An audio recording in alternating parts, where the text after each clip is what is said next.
Wrestling patterns and the stories behind the stories for unapologetic wrestling fanatics. He doesn't just watch wrestling, he decodes it. Here's Brody Patrico and Jeremy on the Lou Information Station. WWE Crown Jewel is heading to Perth in Australia. Javon Evans debuts on the main roster. MJF and Mystico have an all-time classic in Arena Mexico.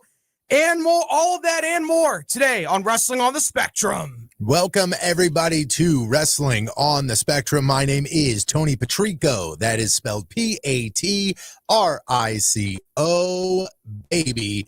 And we have got so much to cover. Joining me in studio today, of course, we have Brody the Brain Herman, and we have Flying Ryan Swingler. Gentlemen, how are you? Happy Saturday morning. Thank you. Happy Saturday. I'm doing great. Great week of wrestling for all those who watched, and even of those who didn't watch. It was a great week of wrestling. I had a conversation with somebody at my full-time job this weekend, and we were talking professional wrestling, and they usually, listen, they give me some crap for being a wrestling fan. You know, you get that from some people. Hey, man, you're 40 and you still watch wrestling. Like, that's kind of silly. But I was in the middle of having a conversation with them, and we all came to the agreement, whether you are a fan of wrestling or not, right now is an incredible time to be watching professional wrestling. There is so much going on between John Cena having his last match. You've got a lot of stuff that's going on as far as, you know, AJ Lee returning to the fold. Yes. You've got a lot of nostalgic wrestling happening. You know, when I see things like John Cena and I see him and Cody Rhodes, and I know some people have different thoughts about what's going on with WWE, you know, going to ESPN and things like that and becoming a little more mainstream. I think it's good for the product. I think it's fantastic right now. I think it's great for the product that's on ESPN because it makes it feel like a real sport and it doesn't feel so ostracized. And that's why I just love it. I love wrestling as presented as a real sport. And I think ESPN does that. It helps ESPN Plus. And because I never used ESPN Plus before WWE, to be quite honest. Now I am. So it definitely helps ESPN Plus on a global scale, not just in the United States. Now, here's my question. And Ryan, I want your take on this as well. Okay, so when you're watching ESPN and you turn on SportsCenter, are you now expecting to see on Tuesday recaps from Raw and highlights from Raw? Because I saw some people online going like, hey, wrestling is on ESPN now, so we should be seeing these highlights and these clips on SportsCenter. I'm on the fence.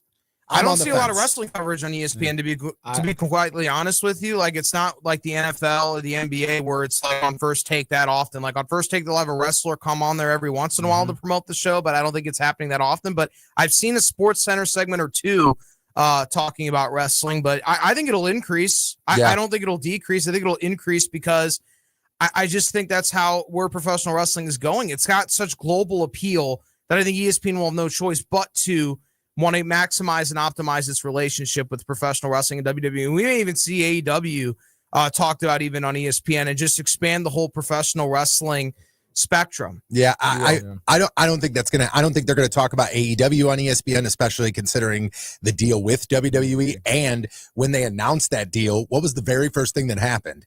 They took off all of their AEW coverage on their website overnight. Oh wow, okay. Exactly. Like people went. And they were like, "Oh my god, ESPN has this deal with WWE," and then they went to the website, they clicked AEW, and it was like content not found. There you go. So they went full in. Now, I think people tend to forget sometimes what ESPN stands for. Do you know? What entertainment? Is it entertainment, education? It's Entertainment Sports Network. Right? Okay. Yeah. What's the first word there? Entertainment. So entertain me. You know, and if that means doing some wrestling content, fine, man. I think that's totally fine. But the one thing that I think people need to realize is I think we're still a ways away from turning on SportsCenter or turning on SVP and seeing, you know, constant wrestling coverage. Like you mentioned, I mean, Cody Rhodes was on Pat McAfee this week. Yeah. You're going to see that cross. You're going to see that meld where WWE is going to be influential in ESPN, and they're going to be showing up. But I don't think there's a ESPN, you know, SportsCenter moment where they're going to, if something really cool happens, Cena's last match, they're going to talk about that. Yeah. For sure. And will we see maybe some more wrestling specific programming on ESPN where they have like some sort of show like this, where there's a bunch of guys get together, where there's old wrestlers and guys in the sporting world that sit down and talk about wrestling? I think that's in the future. But I mean, this is big news because we are, and again, I've done a little bit of research. We are not far away from starting to see professional wrestling on ESPN during the week. Like, I read that they were going to think about maybe that Evolve show, doing something with that. That'd be great. On ESPN regular television. So like on a Wednesday night at 7:00 at night, you go to ESPN and it's professional wrestling. And this is my thing though. My question is this though. Do you think that the WWE will gain more traction than when the NBA season starts or when all these other seasons start? Because hockey's starting, NBA season starting, college basketball. Here's the answer to that, college Ryan. football starting to get big too. So it's like, here's the answer to that. Hold on a second. We'll unpack this. This is a valid question, but let's unpack it for a second. It'll always stay around, and here's why. One, I think the road of WrestleMania, and we're going to talk about this in December, it doesn't start at the Royal Rumble this year. It starts at John Cena's final match if they book it right. Exactly. It depends, but if they book it right, the road to WrestleMania starts at John Cena's final match, and it goes to WrestleMania. It's going to start right there. They know that event's going to get major coverage, and if you're smart, you start your WrestleMania storylines at that event, and then you just book it all the way through. And I just think with wrestling, it's year-round. It's built around 4 tentpole events in WWE. SummerSlam, Survivor Series, WrestleMania, and Royal Rumble. And all the other events are kind of built around that. Not to say they aren't as important to PLEs, but you have your tentpole events. And I think those are standards for wrestling fans, for just people in general.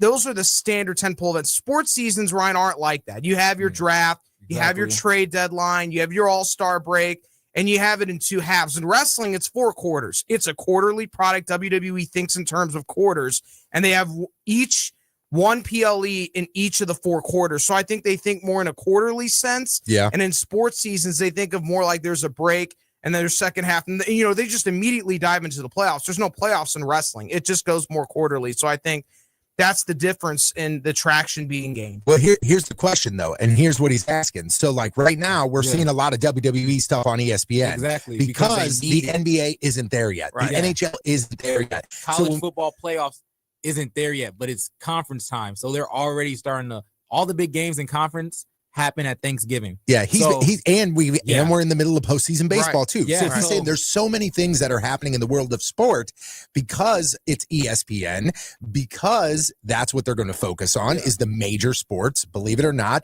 there are people out there that don't believe professional wrestling is a major sport, and they're going those bumps. They're going to focus on that. So what Ryan is asking is wrestling and the fact that it's on ESPN going to be detrimental because they're going to lose focus because they're going to obviously pick NFL over WWE, I agree. MLB playoffs over WWE. I don't think it's going to be detrimental. I think that to make the WWE gain like enough traction and ESPN, I don't think they're going to like the Evolve show on ESPN. I don't know. They'll probably post clips of it and stuff. And then, like you said, they'll have a show where they'll have like former wrestlers come on. Yeah. But there's not that many shows in other sports that ESPN does. Yeah, you're right. You're right. So it's like you said, the 4 pillars, when those 4 pillars come up, they're going to get that push, just like how every other sport gets that push. Yeah, I agree. That's exactly it. Yeah. And I think that's going to be really exciting. But, the WWE has a strong podcasting world and strong like YouTube fandom already. Yeah, they do. Side. They really do.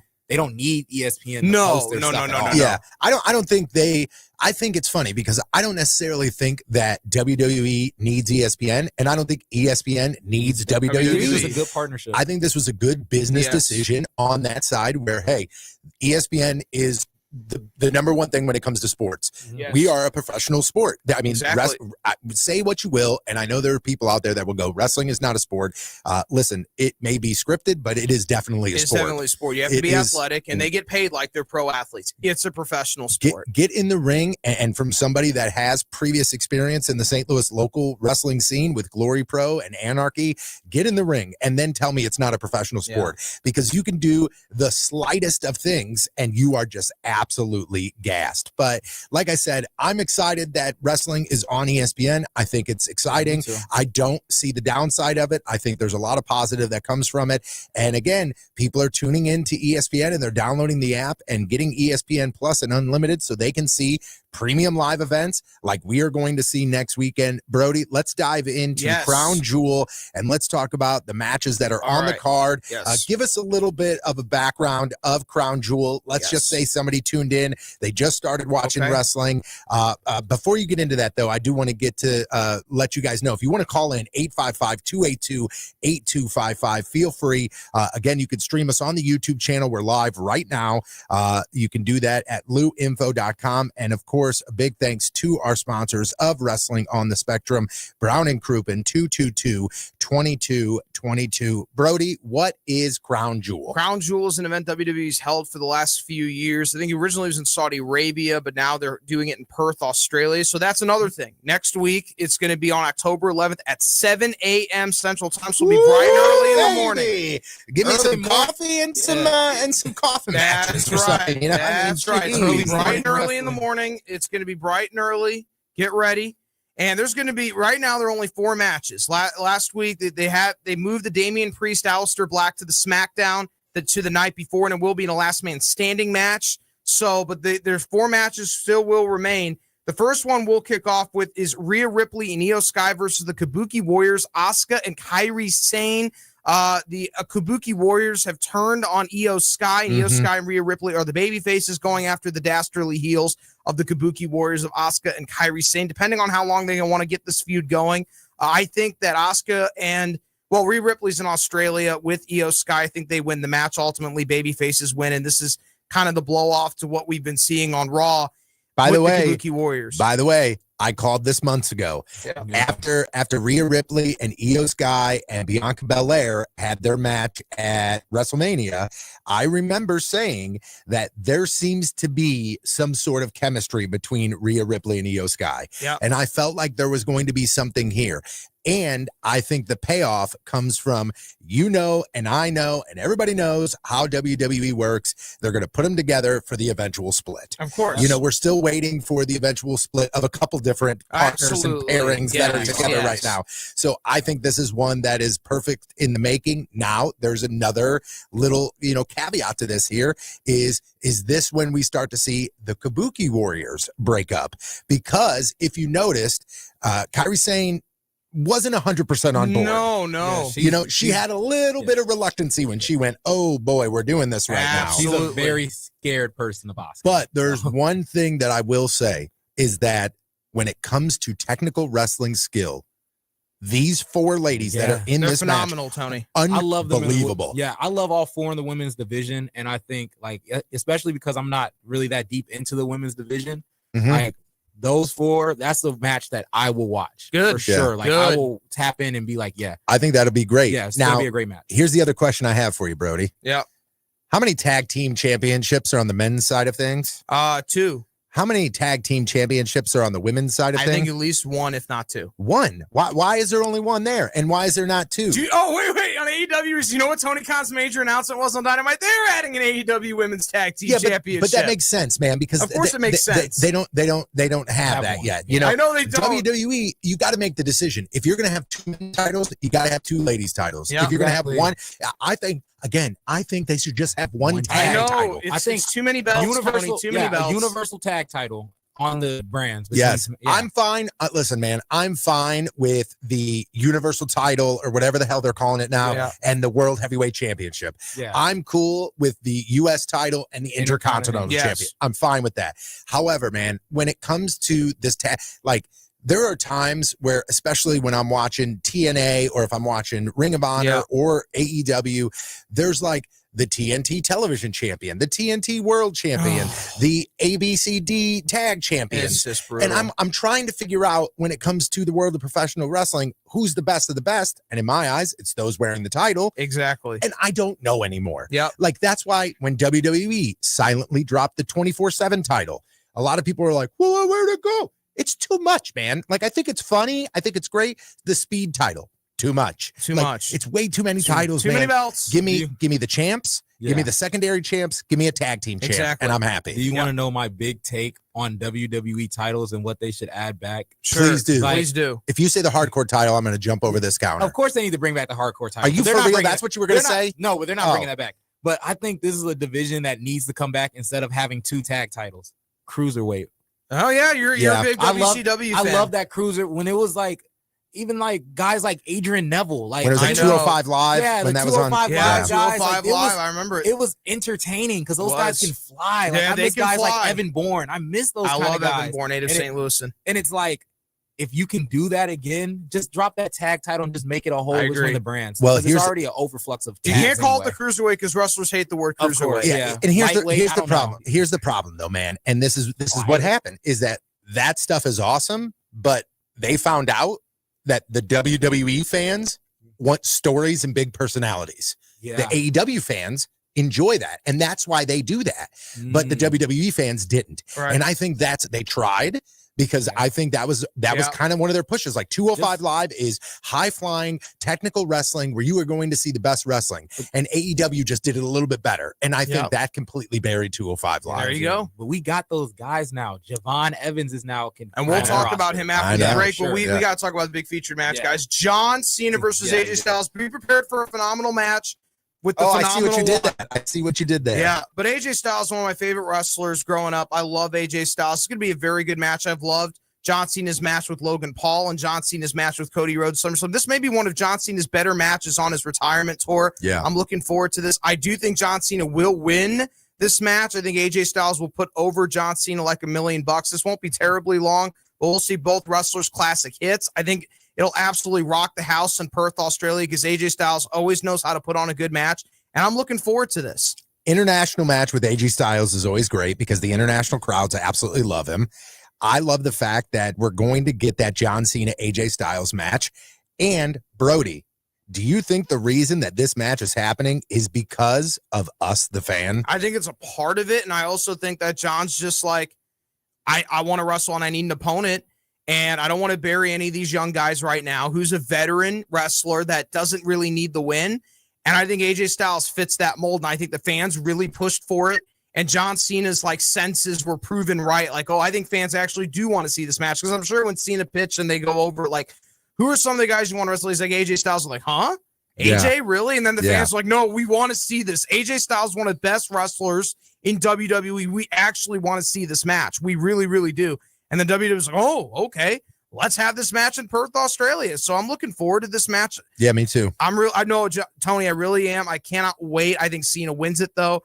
I think we're all in agreement Cena wins, but I think it'll be absolutely. I think AJ Styles will put over Cena like $1 million and do a great job. So I was attacked backstage before last week's episode, and that's why I wasn't on. I don't know if you guys talked about it or not, but did you guys talk about how ridiculous and how silly that John Cena Lesnar match was?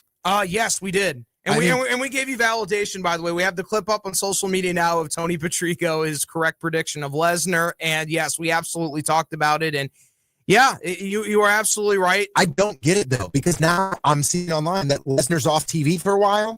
So we have him come and destroy everything? We're going to talk about this in a second. But Cody Rhodes keeps mentioning Brock's name. Okay, so now, all right, cool. So now they keep building up that it's Cody Brock, and they're going to do something for the title. Okay.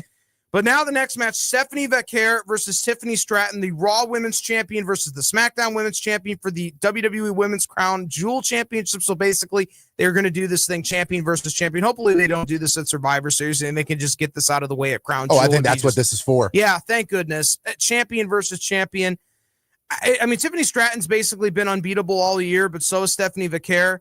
To me, this is a complete toss-up. It's very hard for me to pick the winner of this match. I'm going to go Stephanie Vaquer because it makes more sense to me that Vaquer would win this match. So I'm going to go with Vaquer. It wouldn't surprise me if Stratton wins this match. I think it'll be a nice athletic contest between these two. Will be a display of some great wrestling. I'm kind of looking forward to this match. Yeah, I think it's Vaquer here for sure. I think Stratton's on her way out as champion, and I think Stephanie just got her start. So I think it's weird because if you have Tiffany Stratton beat her, you basically say, hey, even though she just got the title, it don't mean much because she just got beat. The one thing I have to say about not only this match, but the men's champion versus champion match, I understand it. I get it. What the hell is that title? I mean, do you remember seeing it from last year? It went up Oh my past God. Cody Rhodes' solar plexus. It I was know. almost like he had a turtleneck on. That's how big the belt is. And it's not like they carry it around. You get to hold it in the ring for what, a second, Yeah. and then it's gone. So it's like, okay, I get it that we want to make it special and we want to put a belt on it. But instead, and if you want me to tune in and have my full interest, put a stipulation on it. Hey, okay, so it's going to be Stephanie Valcour and Tiffany Stratton. The winner gets something. The winner gets something. The winner gets to, if they lose the belt, they now have an opportunity to challenge for the belt anytime, anywhere, no matter what, kind of like a Money in the Bank contract. Yep. Okay, so it's basically in your back pocket. If you lose your belt, you can immediately go, nope, I want to redo this right now, and now I want to go. Yep. Something that kind of plays out because, again, you win in Perth, you have the pictures with the belt, and then nobody cares. Yeah, Exactly. It's a build, drop off to nobody cares. It's like an award. Yeah. It's like an award. Yeah. It's like, oh, I won the Crown Jewel award. But yeah, I think either the loser has to defend their actual title the next day, either on Raw or on Wouldn't that be Friday great? night. Cool. That would be great. Cool. That'd be great. Or like you said, just I get a rematch right then and there. Yeah, if I lose. something. Put a stipulation on it. And I know you like matches with rules. This isn't changing the rules of the match. This is just adding something to it and making it, again, me as a wrestling fan. Tony, we're talking about is adding more stakes, not adding more furniture, not adding more hoops and hurdles, just adding stakes to make it mean more and add more sizzle to and make it more important. Because I'm a wrestling fan over here watching this, and I'm going to watch it. I'm going to check it out. But the only downside here is the fact that I don't care about the result. I know. I don't care. I know. So what is professional wrestling? Professional wrestling is you watching drama unfold until you see who comes out the victor and the loser. Exactly. And this doesn't do any of that for me.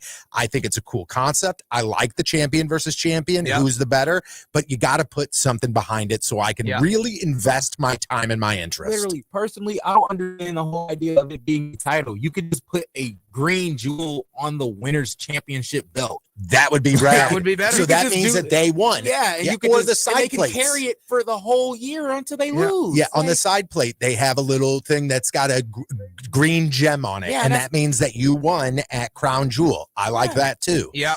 But again, you give me a reason to be interested in this match. Don't just make it just a match because it's happening.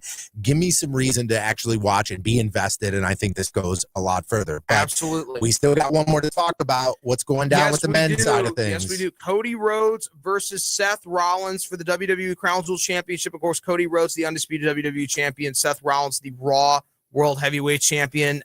To me, Cody Rhodes wins this match because Cody has the main belt and Seth doesn't have the main belt. Therefore, Cody wins the match because I don't think they ever will have the person with the main belt lose. This is why I don't really like the champion versus champion, because the guy with the main belt almost never loses these matches.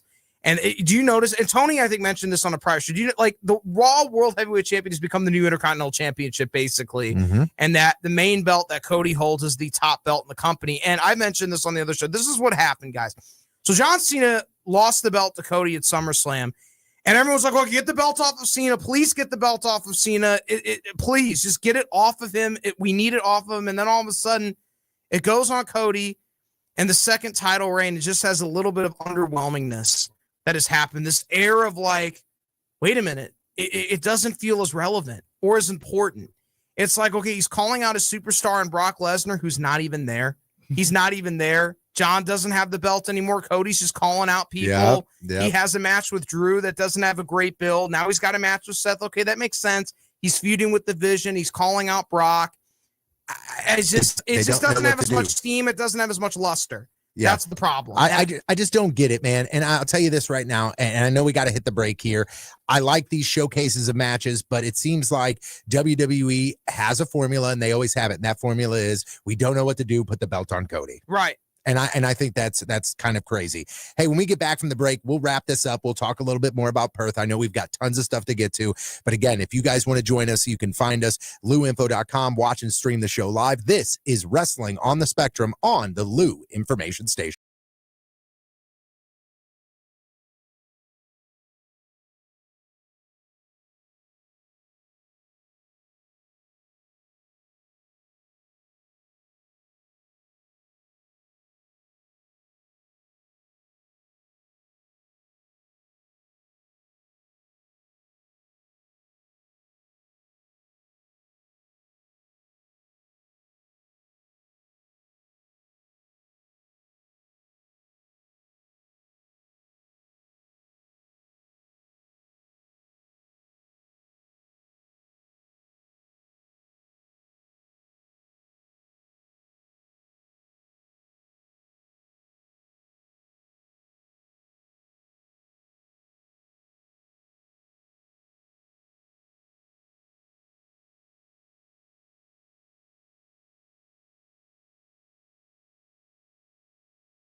Brain Herman, Tony Patrico, and Flying Ryan Swingler. Today, JC out. He was unfortunately attacked backstage. He'll be out for today. He will be joining us here next week. There is some love on the chat room on YouTube. Feel free to go to luinfo.com. You can click watch live. Ryan Bowman. Ryan, love to see you, brother. He's here with us every single day. And he says here, people will knock us for being wrestling fans, but they can't wait to get home to watch the Real Housewives of whatever or other some stupid reality show. My mother in 2014. Just wanted to say that. That is my mom in 2014. Yeah. She would always say, make fun of, like, she would always joke about my dad and me watching like Raw and stuff, but she'll watch the Real Housewives of Atlanta. Yeah, and this is something I've said for years now, and it's actually from an old Nick Swardson comedy bit. He says, Tobey Maguire, not really Superman. I don't really think that John Cena is an unstoppable force that could come in there and beat everybody up. But guess what? If you watch Chicago Fire on Wednesday nights, if you watch The Real Housewives of Beverly Hills, if you watch Floribama Shore, or whatever the hell it is, that's the same difference. For me, it's a plot. It's a storyline. There is action in the middle of it. If you've ever watched a Marvel movie, you can't talk any crap to anybody that watches wrestling because that's all we're doing. We're watching weekly Marvel movies, superheroes that come in and do things that are unbelievable, and then they go home to their families. It's entertainment, folks, and that's exactly what it is for us. Before the break, we were previewing Crown Jewel in Australia happening next Saturday morning. We found out 7 a.m. is when that will start here in the States. But we were talking about Cody Rhodes. We're talking about Seth Rollins. I think we all know that this is going to be a good match. Yes. The two of them have had some spectacular matches in the past.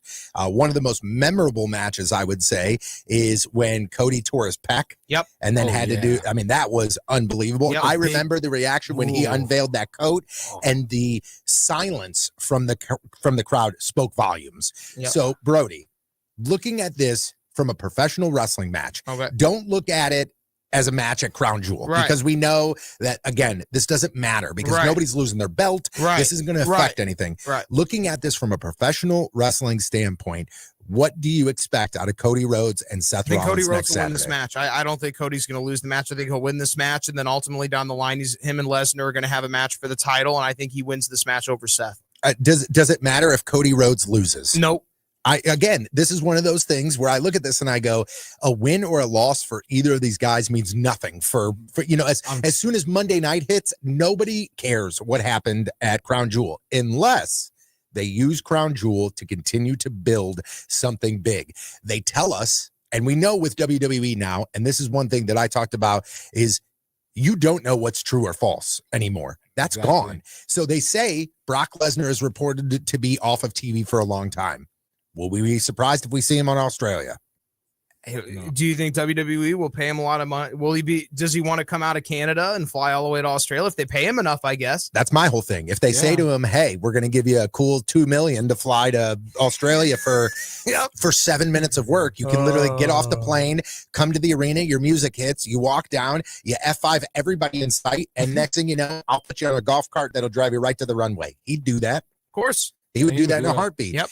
Brock would do that. And I think that is a good way to end Crown Jewel. Absolutely. I think if Lesnar comes out and just wreaks havoc and then disappears again, why not? Why not?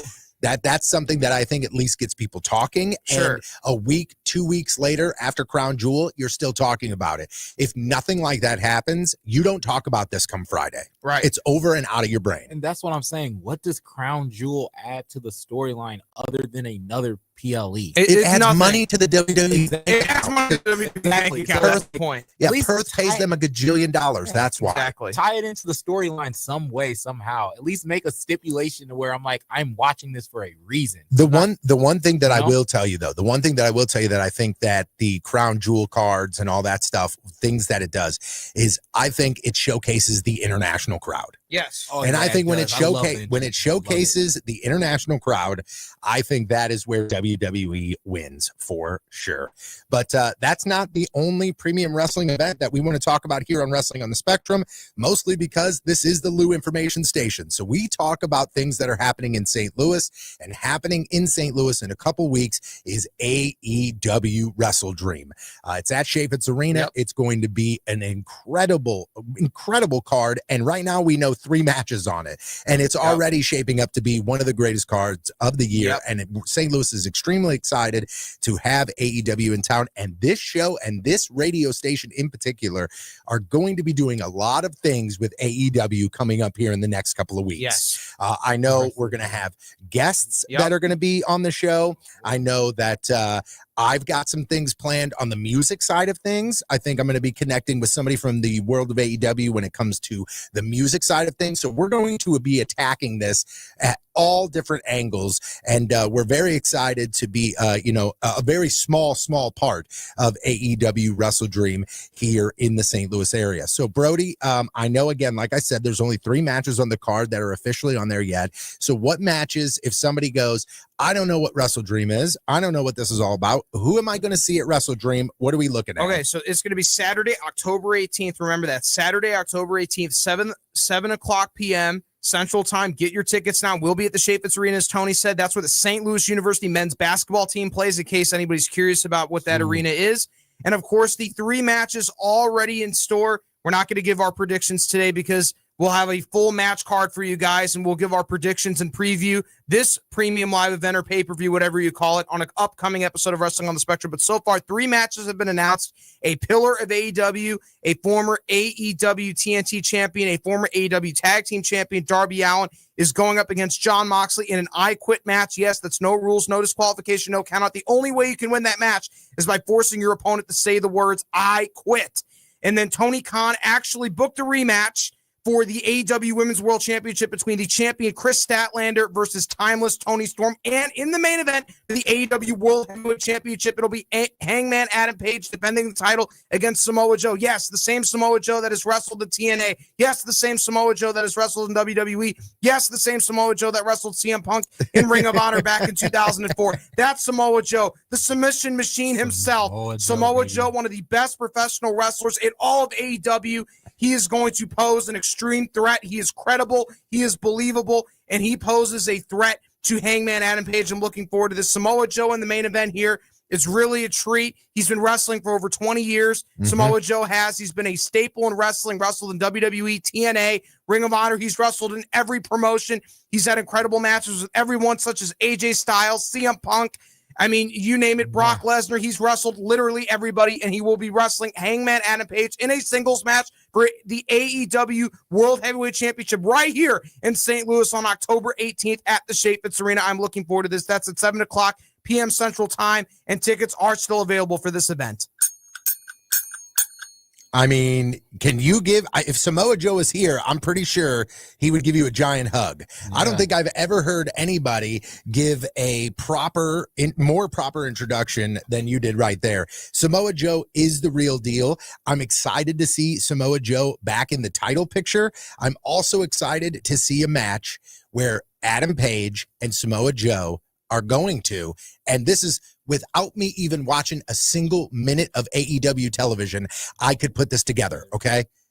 These two are going to beat the hell out of each other. Yes, literally. And it is going to be if you're looking for one of those wrestling matches where you're like, I want to see a match where 2 guys that are good at what they do and they go, everything is out the window, because even though Samoa Joe is an incredibly technical wrestler, Samoa Joe beats the hell out of people. Yes, exactly. And the same thing goes for Hangman. And I think this is one of those matches where if you want a brutal, hard-hitting, almost, dare I say, reminiscent of like the late 80s, really like, the what was it? The like Georgia Championship Wrestling matches where you got Arn and Ole Anderson, 2 monsters that are technical monsters, but also just can beat the crap out of people. That's what you're going to get when you see these 2 go into the ring. So I'm extremely excited for that. I know this card's going to, fill out in the next couple of weeks as we get closer to the event.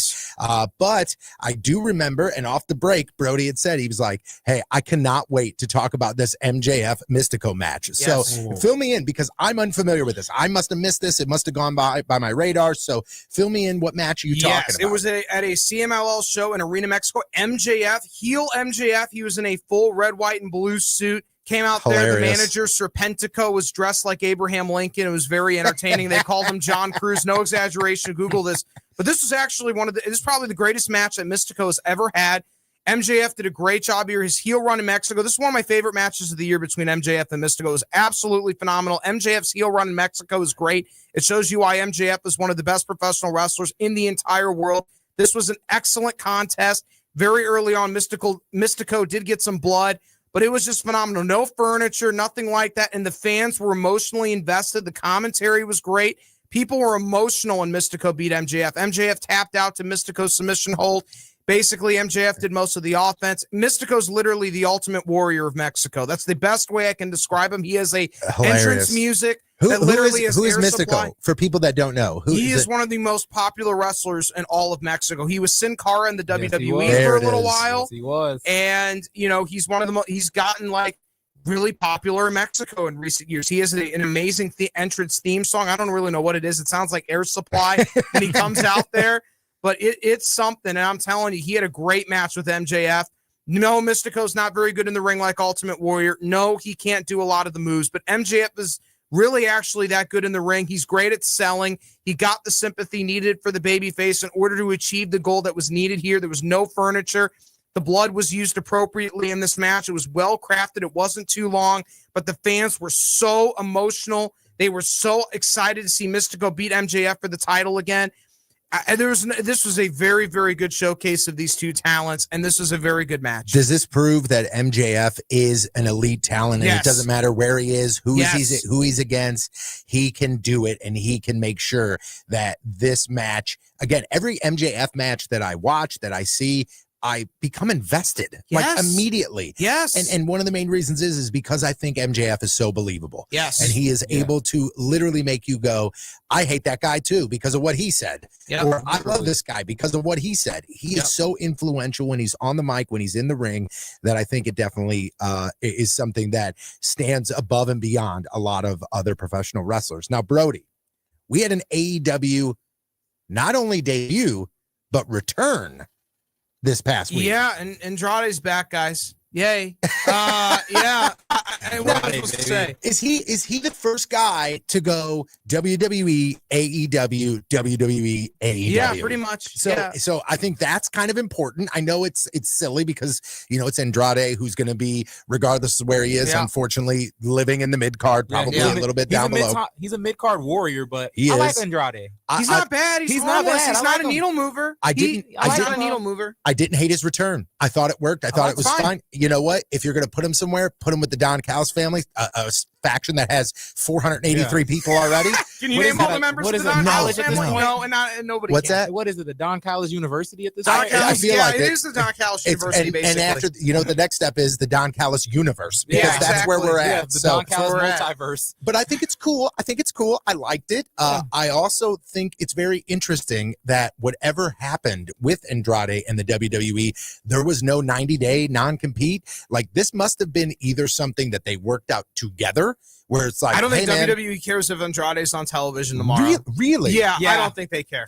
He's not a needle mover. But they're just so petty that it just surprises me that wasn't a thing. I think he was kind of falling out of like the mid-card scene anyway. He wasn't really doing anything on SmackDown. Yeah. So it was like, we'll let you go wrestle on AEW, and you've already flip-flopped this many times. You may come back. You never know. But I doubt it. Personally, I wasn't really watching Andrade, but I think he's going to do really well in AEW. Though. Listen, he's a good wrestler, though. I think his whole thing is cool with the mask and that coming out. Like, I think that's awesome.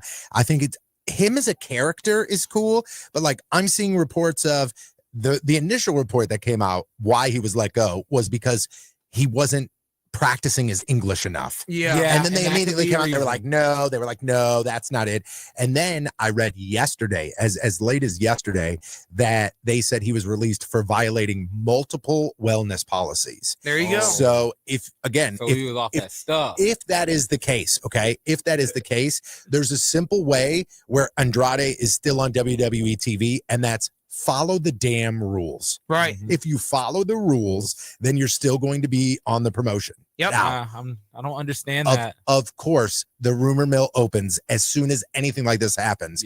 And people are saying that Charlotte Flair is the reason that Andrade is not in the WWE anymore. Because they were married, they got divorced. Oh, wow. You didn't know this? Do you know what the biggest accomplishment of Andrade's career will be? That he was in Ric Flair's last match. That's the biggest accomplishment of Andrade's career. I agree. The one thing that he will be remembered for is being in Ric Flair's final match. You're not going to ever hear the name Andrade when you're talking about best matches ever, when you're talking about influential moments in the wrestling world, but his name will always be mentioned because, at least for now as it stands, Ric Flair's official last match, he was his tag partner, right? Yeah, Andrade and Ric Flair because it was his son-in-law at the time. Jeff Jarrett. Yep. Because it was son-in-law. Speaking of Jeff Jarrett, I can't believe we made it this far in the episode without announcing the huge news that happened yesterday. Did anybody else hear? No. Jeff Jarrett's former babysitter put out a brand new album, and people are losing their mind. Woo, Taylor Swift new album dropped yesterday, so man. people are losing their mind. Oh man, I'm not in the Taylor Swift realm. I'm not either. Do I look like I'm in the Taylor Swift? I do Sounds have a of STL. and I have a 10-year-old daughter, so I'm right there. But for those of you that don't know, and I love that Jeff Jarrett does this, absolutely anytime anything newsworthy happens with Taylor Swift, Jeff Jarrett posts a picture of Taylor Swift with him and his kids on vacation because she used to be his babysitter. So Jeff Jarrett, if there is one thing that I will say about Jeff Jarrett, and you can say what you will about him as a professional wrestler, as a personality, whatever, he is a man that takes advantage of every opportunity. Yes, he does. And when they talk about Taylor Swift and he's got that connection, he jumps on it, tags her, does all that stuff. Needs the publicity. Always be selling, just like his dad was back in the day. Jerry Jarrett promoted Memphis for many, many years. No doubt about that. And of course, another great debut. Did any of you see Javon Evans' match with Sami Zayn? What a match that was. Javon Evans on SmackDown. Just don't bury him. Oh, my goodness. You know what he reminds me of? And I'll say this. He reminds me a lot of a wrestler named Sean Waltman, X-Pac. He's one of those guys that he'll never be your world champion. But times 10, though. Times 10. I think Javon can be a world champion. He could be one day. But I'm just saying that he's going to be really good at putting over monster heels. Oh, he's like you need that middle card baby face that can just put over monster heels and elevate him to the world. I can see Javon Evans being a great intercontinental champion. He could just put over monster heels in order to get him to the main event status. You can always use him. He's one of those guys that I really believe that is a great utility player on the card that can always be inserted in any match. He's got great athletic. He does an amazing dive off the top. It's unbelievable. It's unbelievable, the diving ability that he has. He's great technically sound. Everything he does is safe. It's crisp. It's precise. And the way that and everybody knew.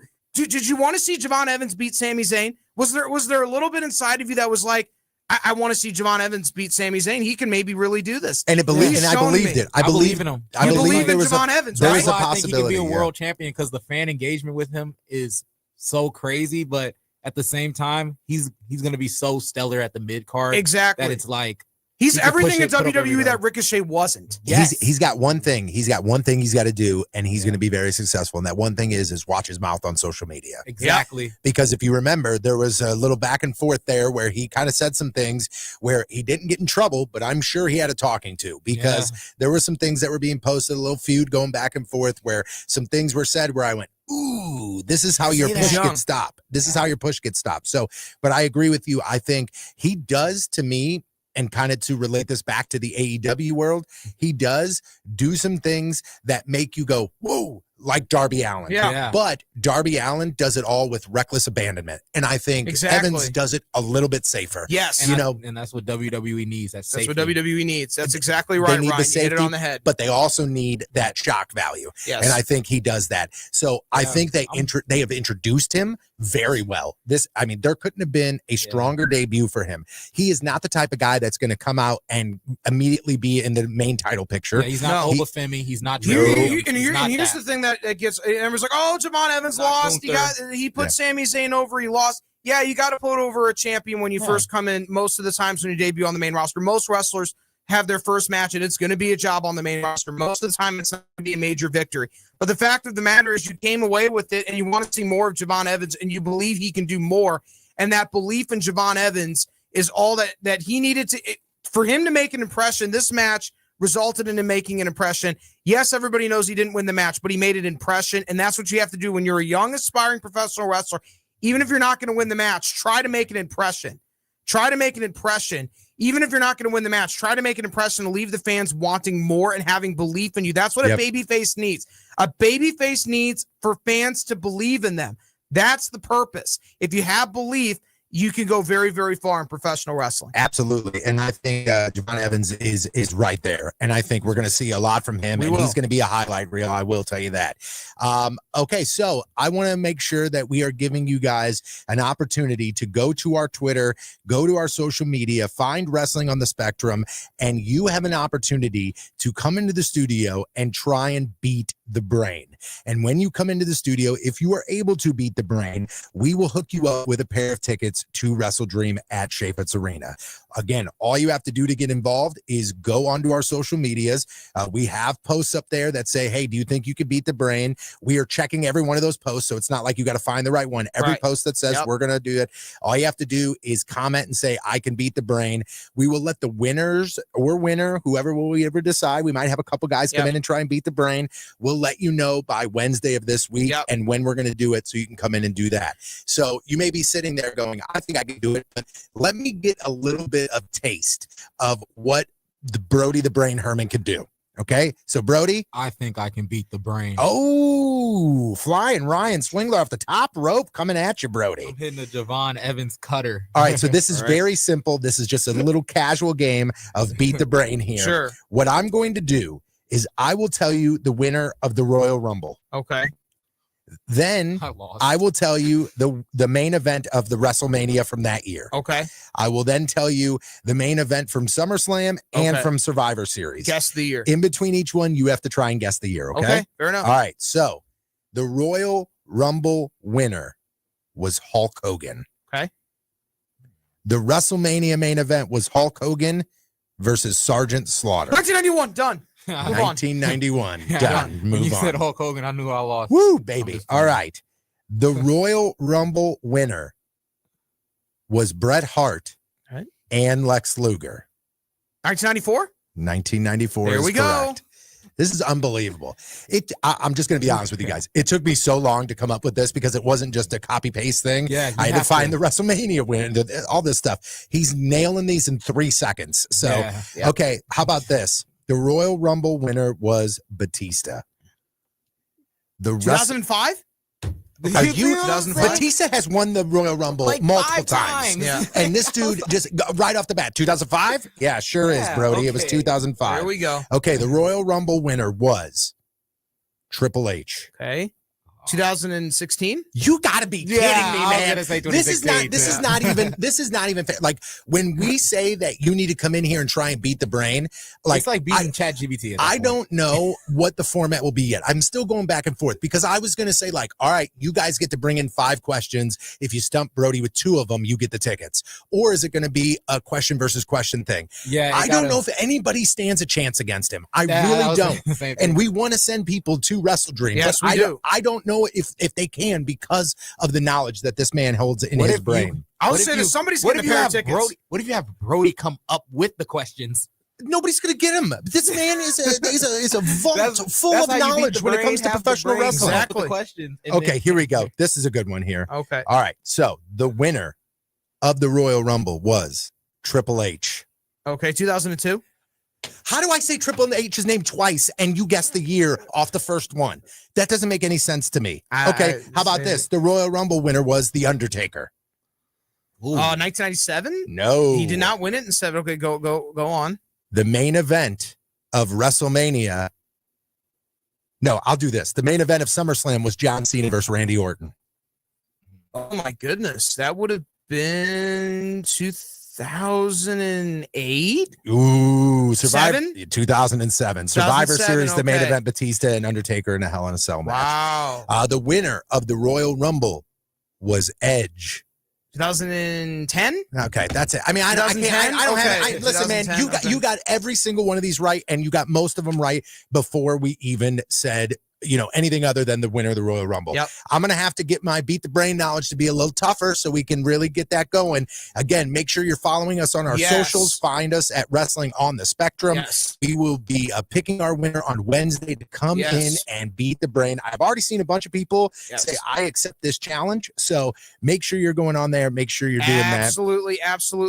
Absolutely. And of course, all on our social media pages. For X, it's Wrestling OTS, the letters OTS at Wrestling OTS. And of course, Instagram and Facebook, it's just Wrestling on the Spectrum, fully spelled out. The title of the show, you'll know it's the correct graphic when I'll have powered by Brown and Crouppen in the bio, and it'll have a blue graphic with my face on it as the profile picture, so you know you're at the right place. There'll be a pinned post at the top. Can you beat the brain? And just comment below saying you can beat the brain. How many people will pick Tony? We don't really know yet. We'll decide that when the time comes. We'll decide that, but somebody is going to come in. Somebody's going to challenge the brain. Somebody's going to get a pair of tickets to AEW Wrestle Dream. So if you want to go to AEW Wrestle Dream, if you want to be on an episode of Wrestling on the Spectrum and achieve both of these things, you can. Just comment. You can beat the brain. I'm looking forward to this. And we'll be back next week, right? I can't wait. We'll be back next week. Thank you guys for listening. This has been Wrestling on the Spectrum, the Lou Information Station.